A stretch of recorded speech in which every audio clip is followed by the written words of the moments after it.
Caitanya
His Divine Grace A.C. Bhakti Swami Srila Prabhupada ki. Yeah.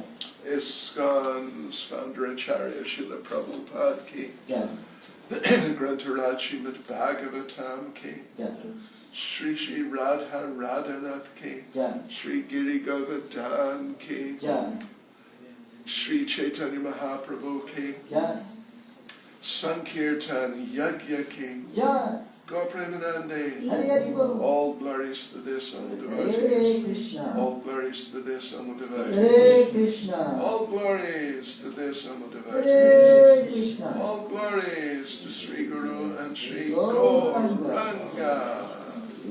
All glories to Srila Prabhupada.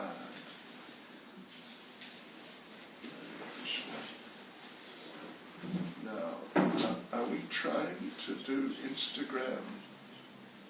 Anybody knows anything? Because the way the camera's being positioned, I'm sort of partially out of the picture. Because we repositioned the camera. Okay, devotees. Srimad Bhagavatam, Canto 4, Chapter 18. Prithu Maharaj milks the earth planet. Verse 8. Om Namo Bhagavate Vasudevaya. Om Namo Bhagavate Vasudevaya. Om Namo Bhagavate Vasudevaya. Om Namo Bhagavate Vasudevaya. Om Namo Bhagavate Vasudevaya. Om Namo Bhagavate Vasudevaya. Nunam Ta Virudha Shina Mai Kalena Bhuyasa Tatra Yogena Drishtena Bhava Adato Arhati Nunam Tavi Rudakshina Mai Kalena Bhuyasa Tatra Yogena Drishtena Bhavan Adatum Arhati Nunam Taviru Dakshina Mai Kalena Bhuyasa Tatra Yogena Drishtena Bhavamadatum Arhati Nunam Taviru Dakshina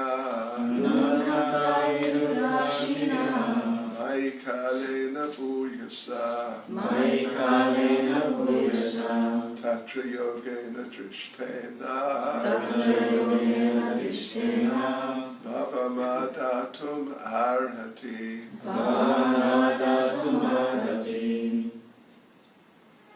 Nunam Taviru Dakshina Mai Kalena Bhuyasa Tatra Yogena Drishtena Bhavamadatum Arhati Nunam Taviru Dakshina Mai Kalena Bhuyasa Tatra yogana dristina Tatra yogena drishtena Bhavan hadatum hadati Bhavanatum arhati Nunam tu virudashina Nunam ta virudashina Mahikalena bhuyasa Mahikalena bhuyasa Tatra yogena drishtena Tatra yogena drishtena Bhavan adatum arati Bhavanadatam arhati Mataji's. Nunam ta virudashina Nunam ta virudashina Mahikalena bhuyasa Mahikalena bhuyasa Tatra yogena drishtena Tatra yogena drishtena Bhavan adatam arhati Bhavanadatum arhati Nunam ta virudashina Nunam ta virudashina Mahikalena bhuyasa Mahikalena bhuyasa Tatra yogena drishtena Tatra yogena drishtena Bhavan adatum arhati Bhavanatum arhati Nunam. Therefore. Ta. Those. Virudha. Herbs and grains. Kshina. Deteriorated. Mai. Within me. Kalena. In course of time. Bhuyasa. Very much. Tatra. Therefore. Yogena. By proper means. Drishtena. Acknowledge. Bhavan. Your Majesty. Adato. To take. Arhati. Or. Yes, so translation.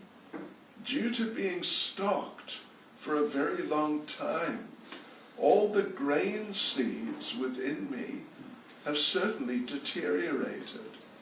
Therefore you should immediately arrange to take these seeds out by the standard process, which is recommended by the acharyas or shastras. Purport by Srila Prabhupada. When there is a scarcity of grain, the government should follow the methods prescribed in the Shastra and approved by the Acharyas. Thus there will be sufficient production of grains, and food scarcity and famine can be checked. Bhagavad Gita recommends that we perform yajna, sacrifices. By the performance of yajna, sufficient clouds gather in the sky, and when there are sufficient clouds, there is also sufficient rainfall. In this way, agricultural matters are taken care of. When there's sufficient grain production, the general populace eats the grains, and animals like cows, goats, and other domestic animals eat the grasses and grains also. According to this arrangement, human beings should perform the sacrifices recommended in the Shastras, and if they do so, there will no longer be food scarcity. In Kali Yuga, the only sacrifice recommended is Sankirtan Yajna. In this verse there are two significant words, yogena, by the approved method, and drishtena, as exemplified by the former acharyas.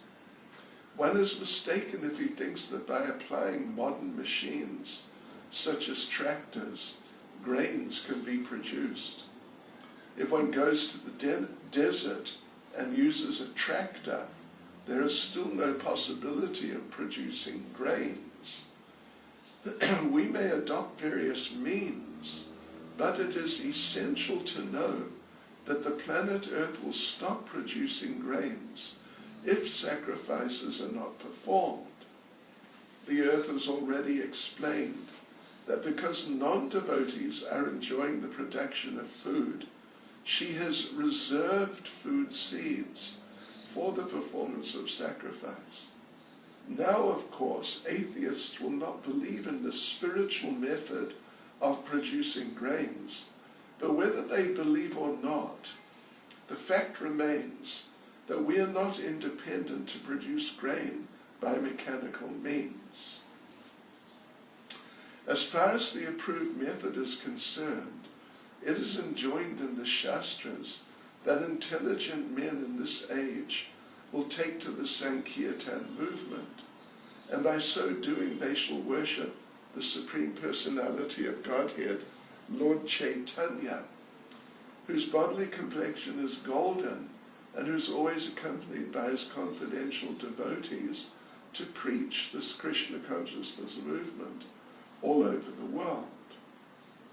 In its present condition, the world can only be saved by introducing this Sankirtan, this Krishna consciousness movement. As we have learned from the previous verse, one who is not in Krishna consciousness is considered a thief. Even though he may be materially very advanced, a thief cannot be placed in a comfortable position. A thief is a thief, and he is punishable. Because people are without Krishna consciousness, they have become thieves, and consequently they are being punished by the laws of material nature. No one can check this, not even by introducing so many relief funds and humanitarian institutions. Unless the people of the world take to Krishna consciousness, there will be a scarcity of food and much suffering. Namo Vishnu Padaya Krishna Prestaya Bhutale Srimati Bhakti Swami Namane Namaste Saraswati Devi Gauravani Pracharane Nirvishesha Shunyavadi Paschachyadesh Tarane Shri Krishna Chaitanya Prabhu Nityananda Shri Advaita Gadadha Shivas Adi Gaura Bhakta Vrinda Hare Krishna Krishna Krishna Hare Hare Hare Rama Rama Rama Hare Hare Vanchkalptarubhyas Chakripa Sindhubhya Evacha Patitanam Pavanebhyo Vaishnavebhyo Namo Namaha Nunam Taviradakshina Maikalena Bhuyasa Tatra Yogena Drishtena Bhavamadatum Arhati. Due to being stocked for a very long time, all the grain seeds within me have certainly deteriorated. Therefore, you should immediately arrange to take these seeds out by the standard process, which is recommended by the acharyas or shastras. Yes, so devotees, this is continuing. As we mentioned the other day on Tuesday, Srila Vishwanath Chakravarti Thakur talks of 6 verses which discuss this principle, and they just flow from one into the other. And we can see, of course I was not there for the class yesterday, but the class on Tuesday here, we can see how this verse has flowed from that. It's a discussion on the same subject and just going deeper into the subject and looking at it from different perspectives, angles of vision like that. And in this way, expanding the understanding of the subject matter. It's interesting how Prabhupada presents things that, just as one example, a very typical example, we are not these bodies.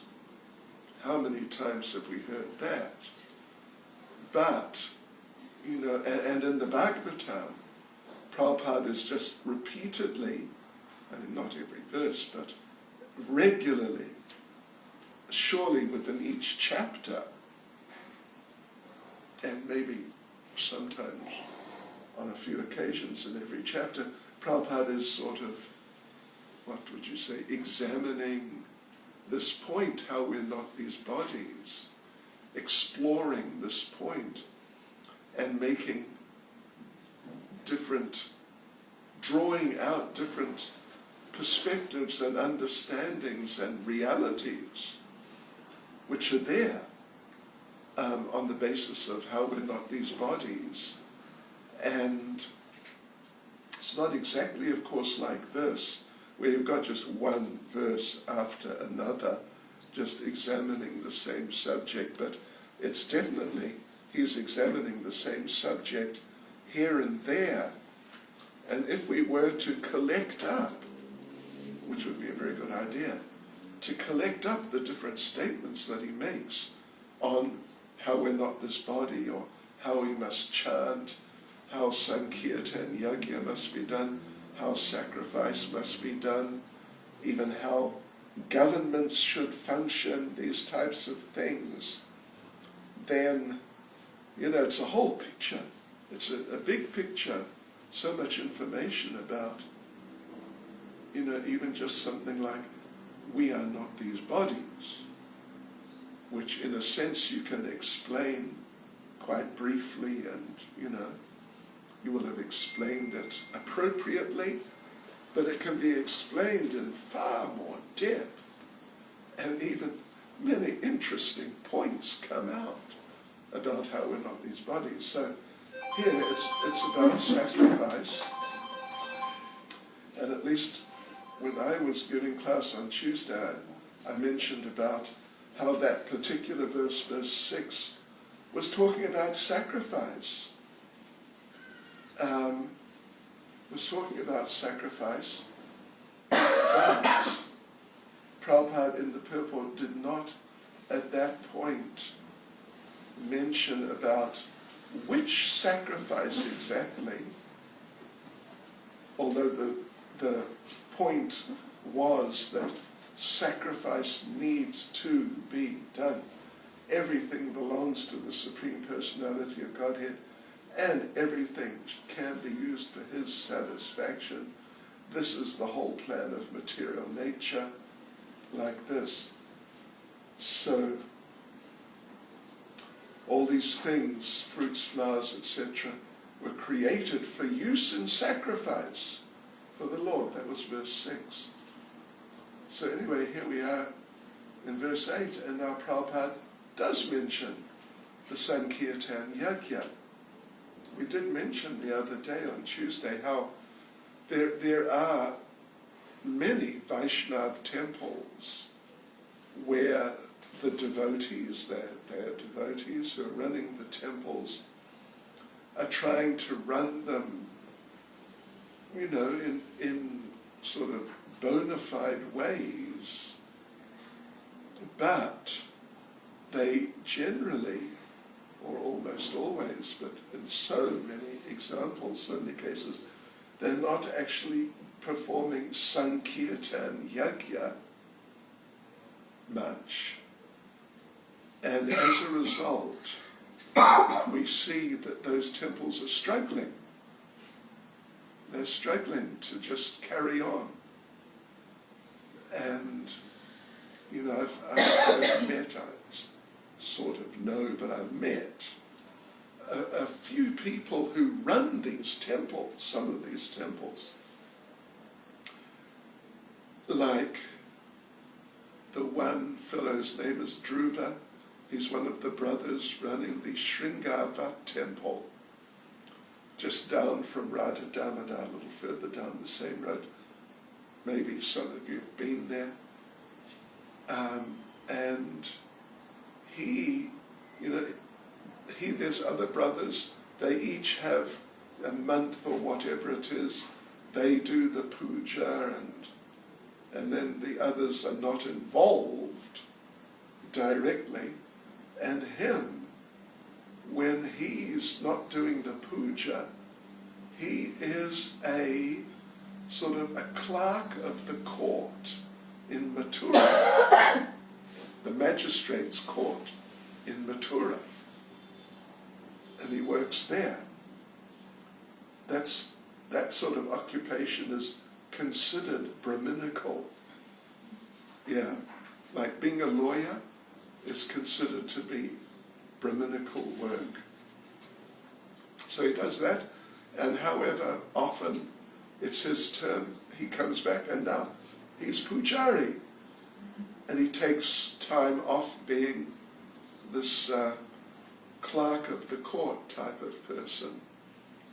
So, and all there's just usually one person who does the puja, and maybe someone who cleans, someone else, like just a simple laborer who cleans the premises.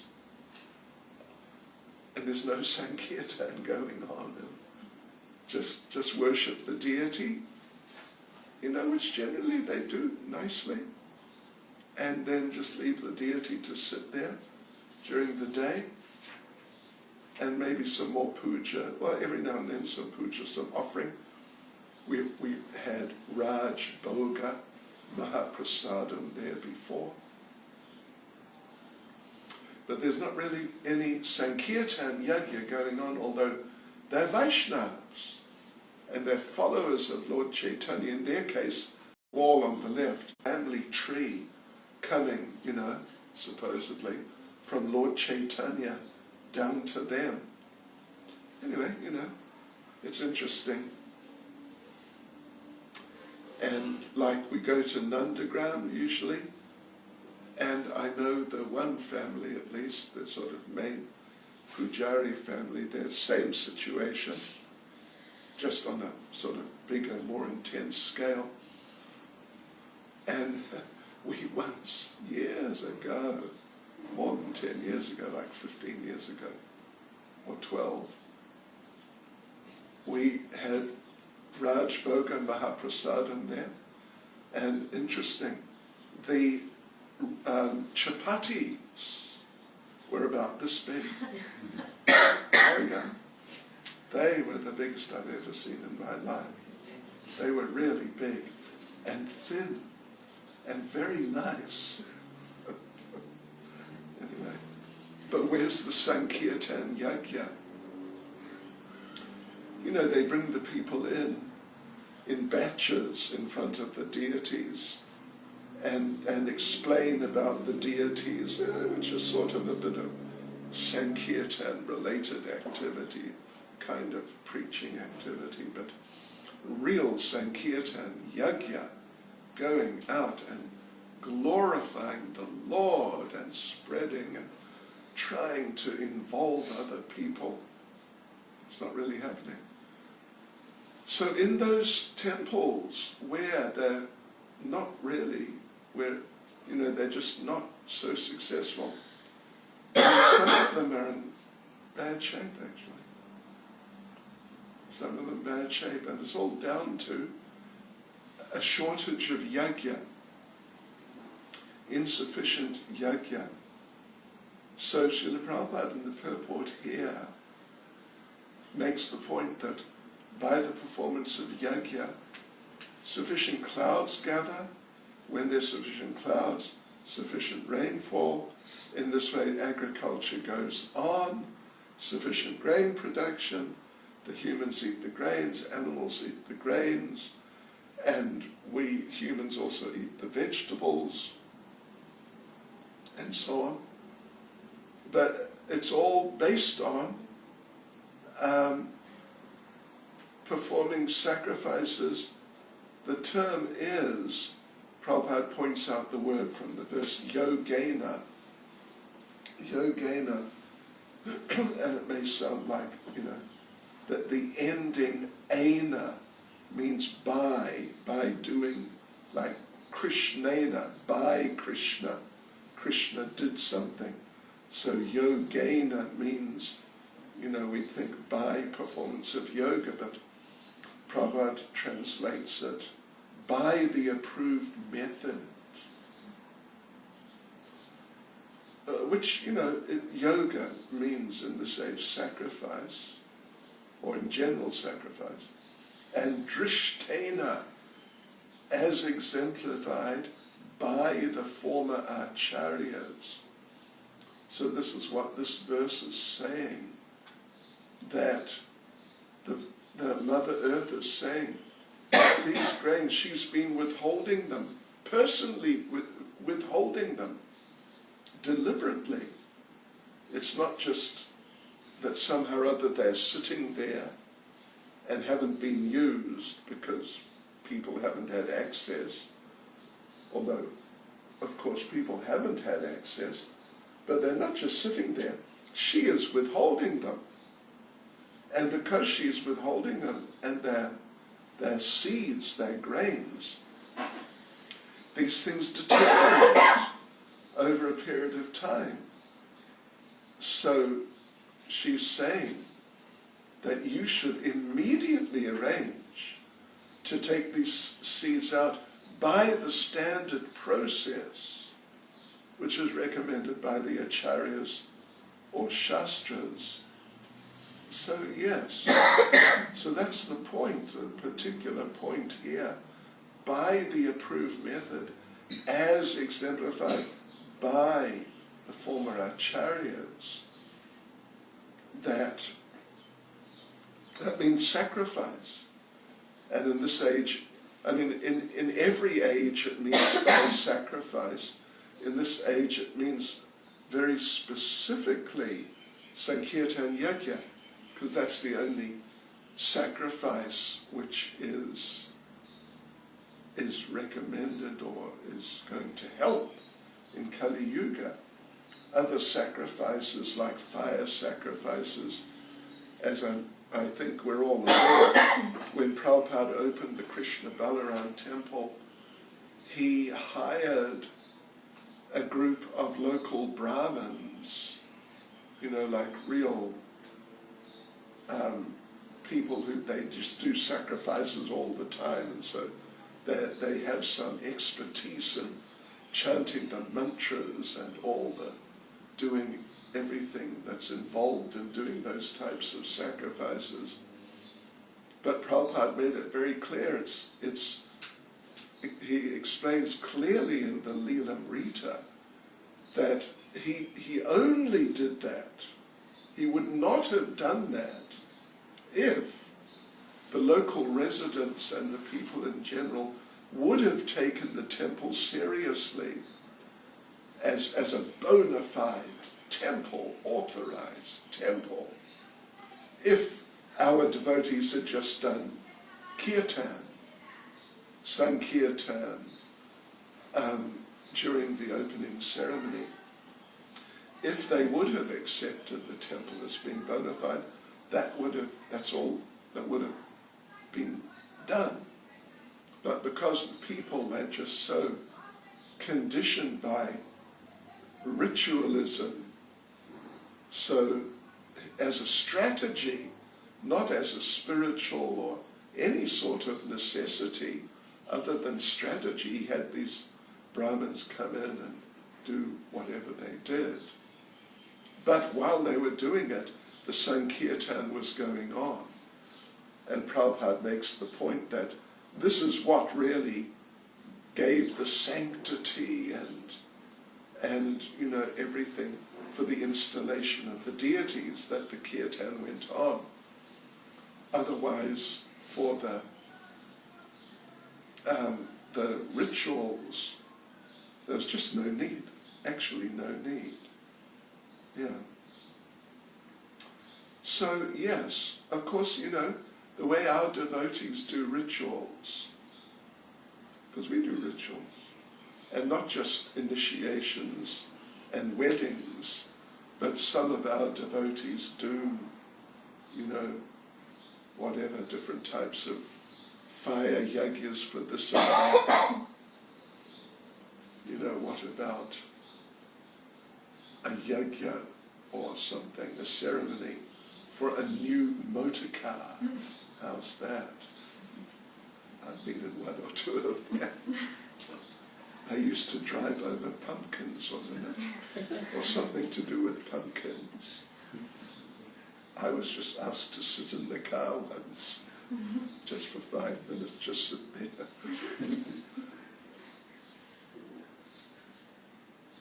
Yes, so anyway. But the main thing is Sankirtan Yajna. Of course, Sankirtan Yajna, there's deity worship can be done in such a way that it's part of the Sankirtan Yajna, and not just like an independently performed ceremony in a temple which is a real preaching environment. Then the deity worship is very much part of the process of glorifying the Lord and influencing the people and like that. And similarly, prasadam distribution, it's the same thing. If it's done nicely, with kirtan as much as possible, and with some, telling the people what's going on, about Krishna consciousness and about the prasadam also. All these types of things can be, that they're not necessarily always, but they can be done definitely in such ways that they're like really nice parts of the Sankirtan Yajna. So, but otherwise Srila Prabhupada examines the point that now, and you see in India, the agriculture has become very mechanized, or a lot more mechanized at least than it was when I first went there in 1976. I don't know if there was any mechanization at all, hardly any, but not like today. And using the tractors, tractors are multi-purpose. You can also use them for pumping water, and they do that. But you know what happens when you do that? The water table, there's sort of not exactly a lake. Well, it's not a lake anyway, but you go down some distance and suddenly you find there's a lot of water there. It's sort of spread out under the surface some way down. And so you can pump it up. And they do that. But what happens is, if there's not enough rain to sort of refill it and keep the level constant, then you pump out all this water to use for your crops. And they call it the water table. It goes down and down until, you've got to go down further and further and further. And in the end, there's just no water left. And then that's really a problem.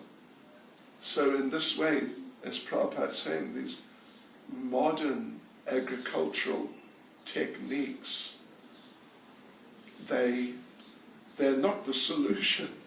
For the time being, maybe our production increases, we sell more, we get more money, like that. That's the basic idea. But it's not like it's just that's going to go on for the coming centuries or something.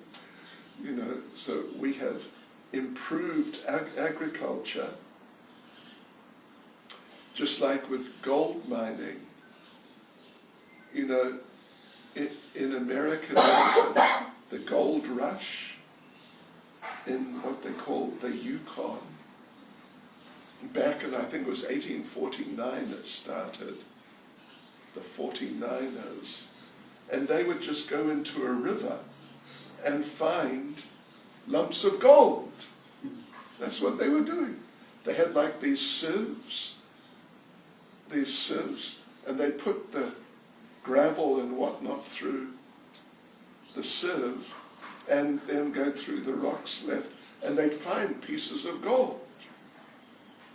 Yeah. I don't know if they did it here, but in America they definitely did. But now, here in this country, just out from Johannesburg to the west, are what they call the Western Deeps. And the gold mines there are going down like, I don't know, I forget, more than 1 kilometer. And they're bringing up the ore.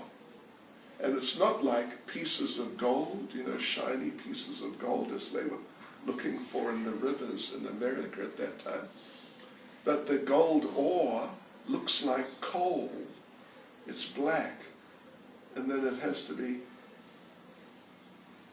treated chemically, sort of effectively burned, but treated chemically. Then you get the gold. And under high temperature. So, yeah. And then comes the cost factor, because when you drill down so far, it costs money. Every meter costs money, and all this equipment to bring the stuff up and so on. And sooner or later it becomes uneconomical to run the gold, those gold mines. So yeah, this idea, Prabhupada says, one is mistaken if he thinks that by applying modern machines such as tractors, grains can be produced. Anyway, we mentioned that point about using machines to get water, but now the problem is not enough water, or alternatively, too much water. And then everything gets washed away. We were out there in Tongat, and some of you may have been there, some of you were there, and it was a storm. Oh, what devastation! It was amazing. And if you see like the drone videos of some of the housing areas, it's amazing. Too much rain and wind. Yeah, so, and it's all because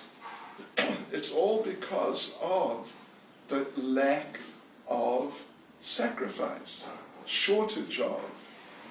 I mean, it's going on to some degree. We're doing Sankirtan Yajna to some degree, but it's not like being generally performed by the people in general. So as was mentioned the other day, that until Sankirtan Yajna becomes adopted on a wide enough scale, until that time, it's all this sort of thing, food production and so on, it's all going to go downhill. Yeah. So the earth has already explained that because non-devotees are enjoying or trying to enjoy the production of food, she has reserved food seeds for the performance of sacrifice. And of course people at this point, they don't believe in that. They think it's just some story. But actually it's true. Yeah. Whether they believe or not, the fact remains that we are not independent to produce grain by mechanical means. Yes, so, Prabhupada says, the world can only be saved by introducing the Sankirtan, this Krishna consciousness movement. Hare Krishna. Comments or questions? Sri Damodar Prabhu, Jai Sachinandan Prabhu, anyone, everyone? Earlier you mentioned, I didn't hear that lawyers is a Brahminical college. I mean, it's Brahminic. It's Brahminical. I thought teaching. Yeah, teaching. Yeah, so Well, I mean, it's a general opinion. okay. It's such a general opinion. I was that thinking it's- in the case of a criminal lawyer, he's defending criminals and is Yeah. incriminated in the truth. So Brahminical culture means speaking the truth. It's Kali Yuga. But they regard it as Brahminical. Okay. Yeah. Well, like even now, at least, you know, in India, Gandhi is definitely a Brahminical Brahmin family. Yes. Gandhi. And, yeah, Modi is not, he's Vaishya, I don't know what he is, actually. But he's not Brahmin, is he? By birth. So he was selling tea, he grew up selling tea. Huh? They had a little shop, tea shop. Oh, really? Oh, I see. Okay.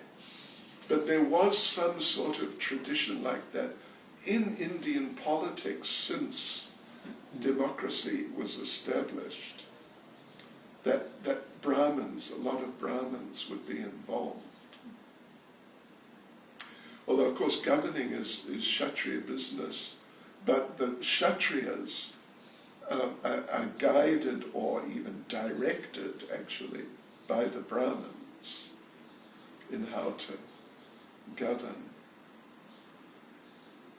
But anyway, according to this fellow Dhruva, friendly fellow, and there's another one brother who went on Indradyumna Maharaj's Polish tour, I think. Yeah, for a while. Friendly chappie.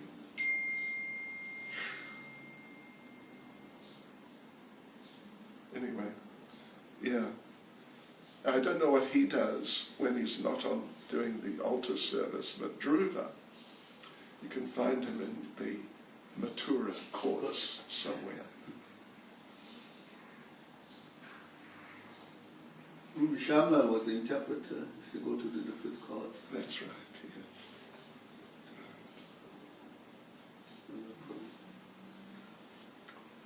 Hare Krishna.